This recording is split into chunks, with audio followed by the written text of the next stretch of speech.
또 캠페지 건인데 그 지난주에 제가 춘천 역사 위에서 보니까 이게 53만 평방미터 생각보다 위에서 보니까 넓더라고요. 유적 방문을 하고 보전 조치가 내년 말이면은 다 끝난다고 얘기를 들었습니다. 그러니까 이제 캠페지를 제대로 쓸 수 있는 시기가 드디어 오고 있다는 걸 들었고요. 요번에 도심 재생지구, 혁신지구로 신청된 땅이 20%라고 이제 돼 있는데 실제로 현장 가서 보니까 느낌상으로는 20%가 훨씬 넘었습니다. 그렇게 말씀드린 이유는 뭐냐면 이 부지의 모양이 정사각형이 아니고 귀퉁이가 좀 많잖아요. 그러다 보니까 더군다나 춘천역 앞에 있는 부지고 하다 보니까 제가 받는 느낌으로는 한 50%는 되겠다.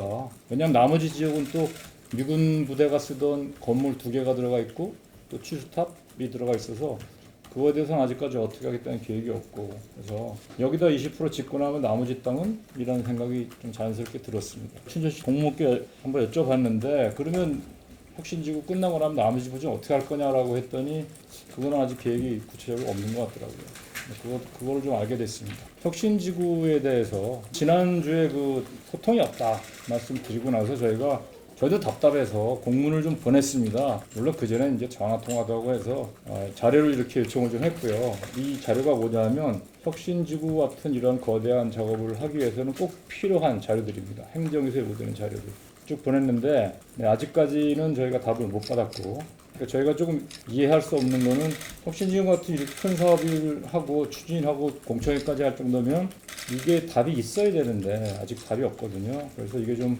답답한 상황이고, 그래서 3월 21일 날 우리 실무자들이랑 시 실무자 간에 미팅을 하기로 했습니다. 최소한 그 전까지는 좀 제대로 된 자료를 줬으면 좋겠다라고 말씀을 드립니다. 만약에 이러한 자료 없이 실무자 간의 미팅이 진행된다면 그거는 단순히 그 요식 행위에 불과하다고 인지를 할 수밖에 없기 때문에, 그러면 저희가 입지 적격부터 근본적으로 도가 다시 한번 검토를 복잡해봐야겠다라는 생각을 하게 되었습니다.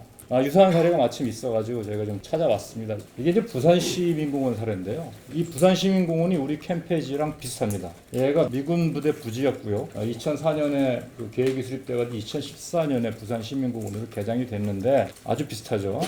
면적이 47만 평방미터로 우리 54만 평방미터는 이것도 비슷합니다. 그리고 옆에 이번에 동해선 개통으로 유명해진 부전역이 옆에 있어서 이것도 우리 캠프 페이지 위치랑 아주 비슷합니다. 부산시 이걸 어떻게 처리했냐면 공원을 유지하는 상태에서 여기다가 콘서트홀, 역사관, 시민공간 이런 것들을 조성을 해서 2014년에 이미 완료가 됐습니다. 그리고 공원 주변 지역은 재정비 촉진지구로 지정을 해가지고 여기다가 환경 개선하고 공공주택 짓고 이렇게 한 거예요. 그렇게 하다 보니까 주변 부동산 시세가 토지 같은 경우는 10년 동안 11배 상승했고 일반 부동산은 그냥 6배 상승한 걸로 조사가 되었습니다. 굳이 부동산 토지값을 말씀드리는 이유는 이게 소위 토지의 가치를 보여주는 일종의 그 지표이기 때문에 그 말씀을 드리는 겁니다. 부동산 올려서 돈 벌자고 제가 조장하는 거 아닙니다. 그래서 종합계획이 이만큼 중요하고 이처럼 중요한 땅은 어떤 비전을 갖고 어떻게 하느냐가 정말 중요하다. 그러면 그동안 돈은 이 땅에 대해서 의견을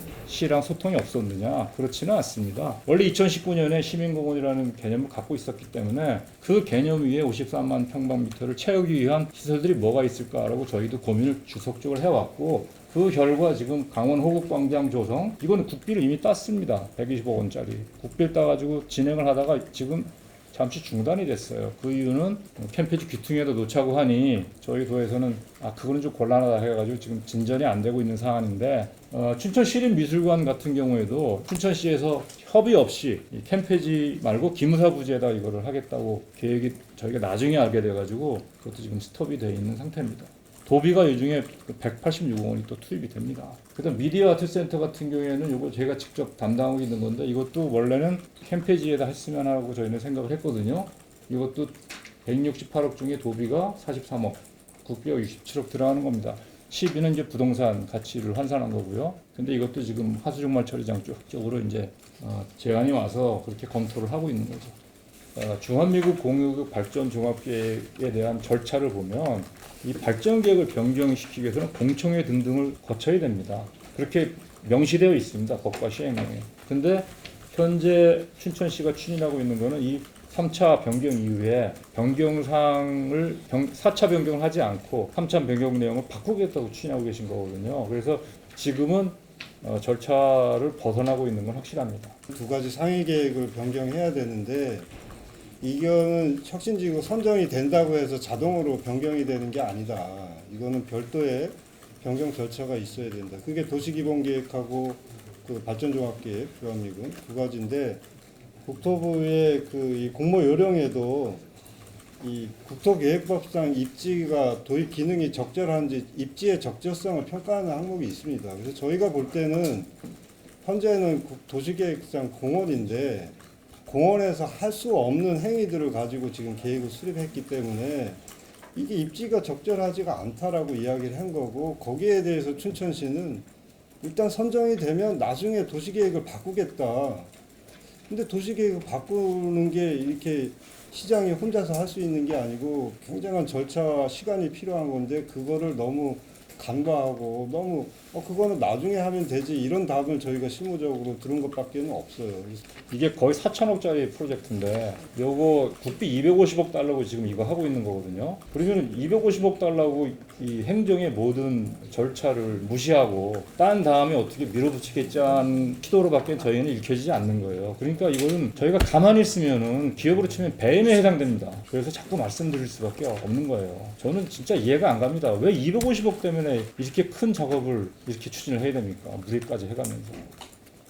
지금 시가 하고 있는 거는 24일날 공청회 한다고 했거든요. 그 공청회에서 객관적인 얘기가 잘 토의되면 좋겠지만 저희는 그게 혹시나 요식행위로 끝날까봐 걱정이 되고 지금 시는 공청회하고 주민설명회를 계속 한다고 했는데 저희가 근본적인 시각이 도와 시가 다름에도 불구하고 그거는 그거대로 소통이 잘 되고 있는 것처럼 그냥 간주하고 시의 계획들을 밀고 나가겠다고 하시는 상황이니 더 이상 뭐 도도 이렇게 그거에 대해서 입장을 내지 않고 있으면 오해될 수가 있기 때문에 오늘 또 이렇게 기자 여러분들 뵙고 말씀을 드리게 된 겁니다.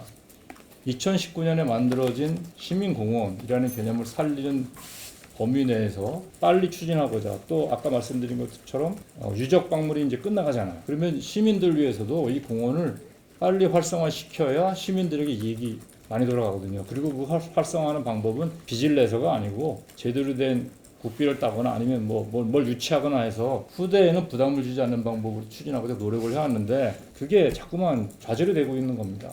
발전 계획에 대해서 이 시의 미래에 대해서 특히 이 공원에 대해서 이 템페이지의 빅픽처에 대해서 큰 그림에 대해서는 책임을 지고 계시는 분과 필요하면 공개 토론이라도 좀 하고 싶다. 저희는 그만큼 준비가 되어 있고 자신이 있습니다. 그 말씀을 꼭 드리고 싶습니다. 예, 이상입니다.